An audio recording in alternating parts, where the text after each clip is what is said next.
সুপ্রিয় কৃষক বন্ধু আসসালামু আলাইকুম। আজকে আমি দেখাবো মিষ্টি কুমড়াকে মাছি পোকার হাত থেকে রক্ষা করার জন্য কিভাবে পলিব্যাগিং করতে হয় সেই নিয়মটা। তার আগে বলে রাখি যে মিষ্টি কুমড়া কিন্তু মাছি পোকার ডিম পাড়ার জন্য খুবই উপযুক্ত একটি স্থান, যার কারণে কিন্তু এই মিষ্টি কুমড়াতে মাছি পোকার আক্রমণ অনেক বেশি হয়ে থাকে। তো আপনি যখন অতিরিক্ত মাত্রায় কীটনাশক ব্যবহার করেও এই মাছি পোকার আক্রমণ থেকে 50 থেকে 60% আপনার ফসল রক্ষা করতে পারছেন না, সেক্ষেত্রে কিন্তু আপনাকে জৈব বালাইনাশক বা জৈব পদ্ধতি ব্যবহার করতে হবে। কেননা আপনি যদি অতিরিক্ত মাত্রায় কীটনাশক ব্যবহার করেন তাহলে কিন্তু ওই মিষ্টি কুমড়াটা বিষাক্ত হয়ে যাবে, যেটা মানব শরীরের জন্য অত্যন্ত ক্ষতিকর। তো এই মিষ্টি কুমড়াকে মাছি পোকার হাত থেকে রক্ষা করার জন্য জৈব পদ্ধতির মধ্যে সবচেয়ে অন্যতম যে পদ্ধতি সেটি হচ্ছে যে আমার পিছনে যেটি দেখতে পাচ্ছেন আঠালো হলুদ ফাঁদ। এই ফাঁদ স্থাপন করে কিন্তু আপনি মাছি পোকা দমন করতে পারবেন। দেখতে পাচ্ছেন এখানে কিন্তু কিছু মাছি পোকা এই হলুদ ফাঁদে এসে আটকা পড়েছে, বিশেষ করে এগুলো কিন্তু পুরুষ মাছি পোকা। তো এগুলো আমি গতকাল বিকালে কিন্তু এখানে স্থাপন করেছি। এরপরে দেখেন কিছু মাছি পোকা কিন্তু এখানে এসে আটকা পড়েছে। তো আপনারা এইভাবে কিন্তু মাছি পোকা দমন করতে পারেন। এছাড়াও এই যে এই ফেরোমন ফাঁদটি ব্যবহার করতে পারেন, তাহলে কিন্তু মাছি পোকা দমন হবে। দেখছেন যে ঢমের ভিতরে কিন্তু বেশ কিছু মাছি পোকা মরে পড়ে আছে। যে দেখেন একটি পোকা কিন্তু এইমাত্র এসেছে এবং কিন্তু ওর বিষক্রিয়া হয়ে মারা যাচ্ছে। কিভাবে মারা যাচ্ছে দেখেন। তো এইভাবে কিন্তু এই মাছি পোকাগুলো জৈব উপায়ে আপনি দমন করতে পারবেন কীটনাশক ছাড়া। তো এরপরেও যদি আপনাদের জমিতে মাছি পোকার আক্রমণ না কমে, সেক্ষেত্রে আপনাদেরকে পলিব্যাগিং করতে হবে। তো পলিব্যাগিং করার নিয়মটা আমি আপনাদের দেখিয়ে দিচ্ছি যে কীভাবে আপনারা পলিব্যাগিং করবেন। এই জালিটাতে 2 দিন আগে পলিব্যাগিং করা হয়েছিল, যার কারণে কিন্তু এই জালিতে আর কোনো মাছি পোকার আক্রমণ করেনি এবং জালিটা কিন্তু বেশ বড় হচ্ছে। তো এইভাবে পলিব্যাগিং করলে কিন্তু মাছি পোকা আক্রমণ করে না, এর ফলে কিন্তু জালিটা সুন্দরভাবে বড় হয়। তো এই পলিব্যাগিংয়ের জন্য আপনাদের এই ধরনের পলিথিনের প্রয়োজন হবে। এই ধরনের পলিথিন ব্যবহার করে আপনারা পলিব্যাগিং করবেন। তো এই পলিথিনটা মাঝখান থেকে কিন্তু ফুটো করে নেবেন, যেন আলো বাতাস প্রবেশ করতে পারে এর মধ্যে। তো পলিব্যাগিং করার জন্য আপনি জমিতে সকালে আসবেন এবং এসে দেখবেন যে এই ধরনের ফুটন্ত ফুল ফুটে আছে এবং নিচেই কিন্তু সুন্দর মিষ্টি কুমড়া হয়ে আছে।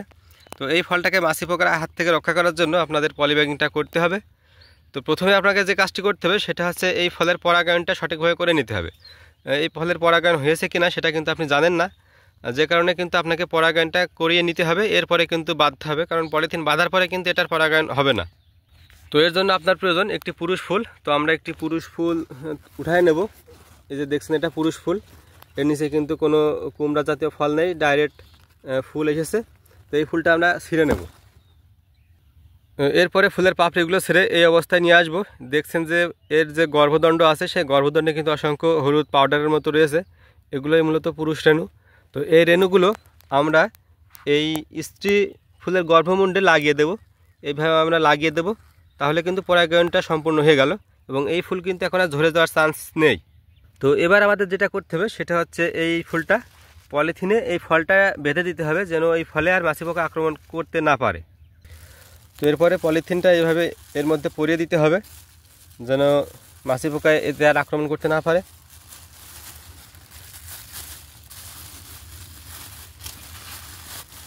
যে পলিথিনটা এইভাবে পরিয়ে রাখলাম এবং খেয়াল রাখতে হবে যেন এর মধ্যে বাতাস চলাচল করতে পারে। সেজন্য কিন্তু আমরা এখানে যে ছিদ্র করে দিয়েছি, এই যে পলিথিনটা এখানে কিন্তু ছিদ্র আছে এবং এই পাশেও কিন্তু একটি ছিদ্র আছে।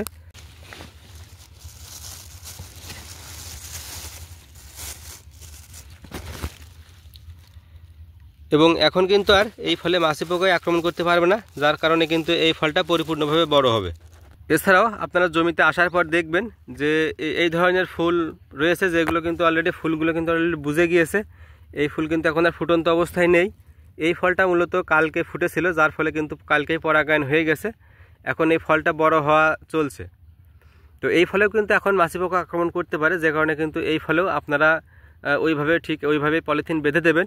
তবে এই ফলে আপনাদের পরাগায়ন করিয়ে নেওয়ার দরকার নেই, কেননা পরাগায়ন অলরেডি হয়ে গেছে। তো ঠিক এইভাবে যদি আপনি পলি ব্যাগ দিয়ে এগুলোকে পলিব্যাগিং করে রাখেন, তাহলে কিন্তু আর মাছি পোকা এখানে আক্রমণ করতে পারবে না। এর ফলে কিন্তু এই ফলগুলো ভালো থাকবে।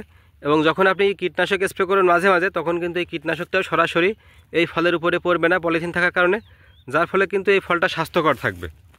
এছাড়াও জমিতে আসার পরে কিন্তু আপনারা এই ধরনের ফুলও দেখতে পারবেন, যে ফুলগুলো কিন্তু এখনও ফোটেনি।